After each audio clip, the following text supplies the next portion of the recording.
नया निज़ाम। जी, बिहार का नया निज़ाम आप पसंद करने वाले हैं।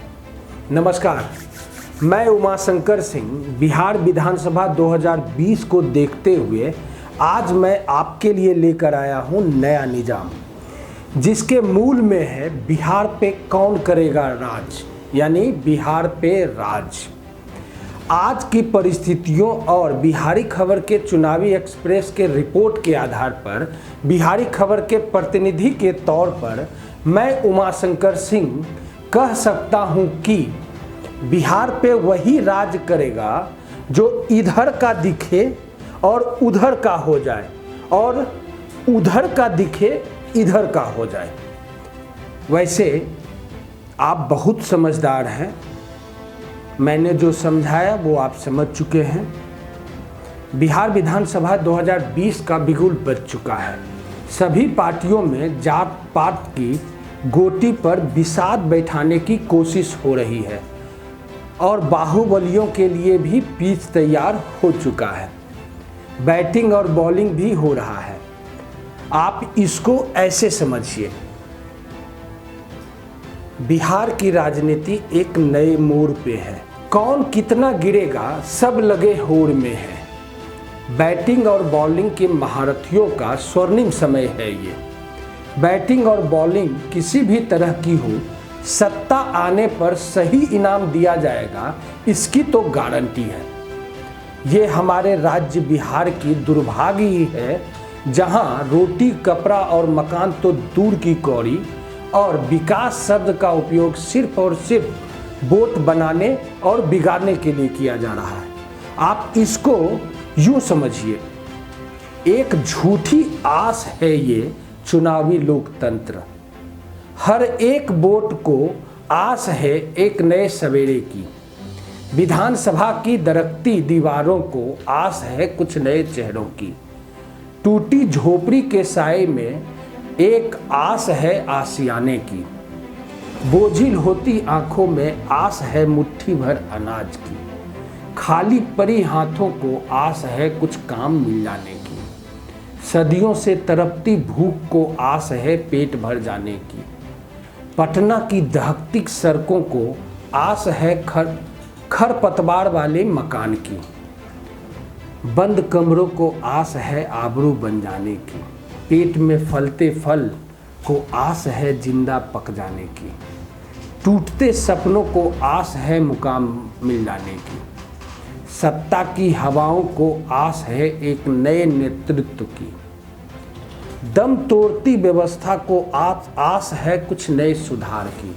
फाइलों में बंद अल्फाजों को आस है एक नए फसाने की। बहते आंसुओं को आस है एक नए इनकलाब की।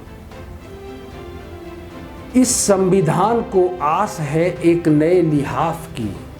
एक झूठी आस है ये चुनावी लोकतंत्र की। दरअसल आज के नेताओं की राजनीति ने सोशल इंजीनियरिंग के वेलफेयर की पुरानी राजनीति को एक हद तक बेमानी बना दिया है।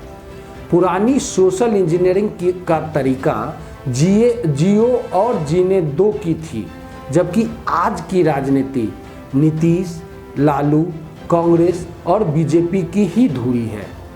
फलनमा ने यादव और मुस्लिम जोड़ लिया तो वे एक ताकतवर बन गए। चिलनमा ने दलितों का साथ एक बड़े समुदाय भूराबाल को अपने साथ जोड़कर लगातार चुनाव जीतने का करिश्मा दिखा दिया। लेकिन नई पीढ़ी इस तरह की राजनीति से उब गई है। देखिए ना, एक बार फिर चुनाव का मौसम लहलहा रहा है अपना बिहार में। निकल पड़े हैं सब दल बल सहित अपने हथियारों के साथ। शब्द बानों का करके भयंकर बार करना चाहते हैं पूरा सेना रूपी बिहार को धाराशायी।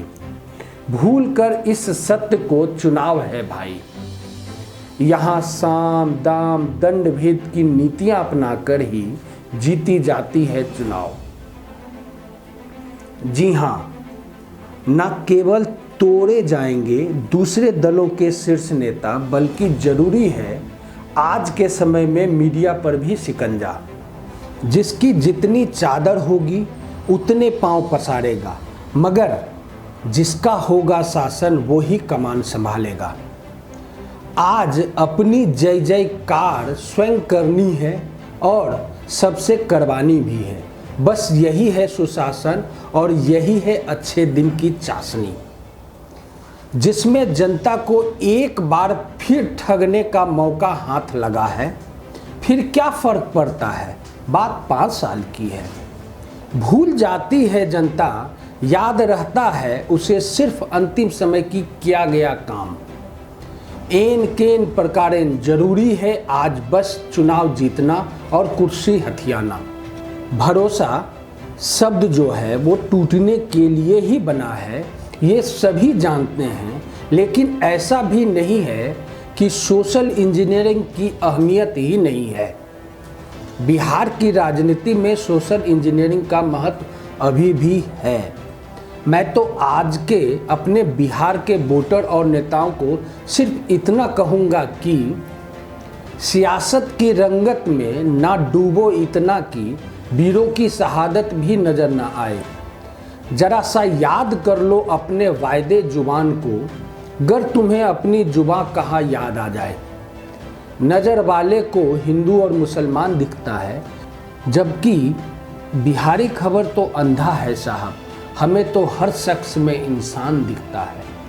वैसे भी नेताजी की बातों में सच्चाई का अभाव होता है, झूठ बोलना तो इनका स्वभाव होता है।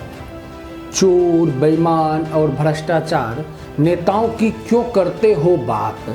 लोकतंत्र की ताकत है जनता में, दिखला दो इनकी औकात। सरकार को गरीबों का ख्याल कब आता है? चुनाव नज़दीक आ जाने के बाद, या सिर्फ मुद्दा उछाला जाता है? हर कोई यहाँ किसी न किसी पार्टी के विचारों का गुलाम है, इसलिए भारत और बिहार का ये हाल है। इसीलिए तो किसान बेहाल है और नेताजी माले माल है।